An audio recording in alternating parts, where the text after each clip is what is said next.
চলে এলাম আবার একটা নতুন ভিডিও নিয়ে তোমাদের সাথে। বাইরে পড়ছে আজকে মুষলধারে বৃষ্টি। দুপুরবেলা থেকে যে বৃষ্টি আরম্ভ হয়েছে, বৃষ্টি থামার নামই নেই।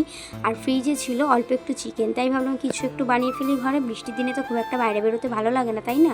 খুব প্রয়োজন না পড়লে চট করে বাইরে বেরোতে ইচ্ছা করে না জল কাদার মধ্যে। আর দেখো, চিকেনটা বের করে নিয়ে আমি কেটে বেছে ভালো করে ধুয়ে নিয়েছি। যেহেতু ঘরে থাকা উপকরণ দিয়েই আজকে রান্নাটা করব, দেখো তাই জন্য আমি চিকেনটার মধ্যে প্রথমে দিয়ে দিয়েছিলাম বেসন, আর অল্প একটু কর্নফ্লাওয়ার ছিল সেটাই দিয়েছিলাম। তার মধ্যে 2টো ডিম, একটু হলুদ গুঁড়ো, একটু লঙ্কার গুঁড়ো, একটু নুন। আর না, আমি একটু পরে পেঁয়াজ অ্যাড করেছিলাম। তারপর ভাবছিলাম যে পেঁয়াজটা না দিলে হয়তো ভালো লাগবে না।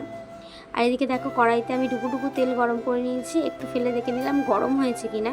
তারপর একে একে তেলে সাঁতার কাটতে দিয়ে দিলাম চিকেনগুলো। না এই আর কি করলাম। এই হোক, পকোড়াগুলো এদিকে ভাজা হোক, আর তার সাথে তো আরও কিছু ব্যবস্থা করতে হবে না, শুধু পকোড়া হলে তো হবে না।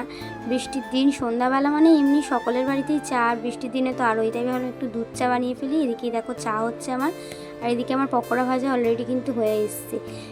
সন্ধ্যাবেলার টিফিনে আজকে গরম গরম পকোড়া আর তার সাথে দুধ চা, কেমন বলো তো?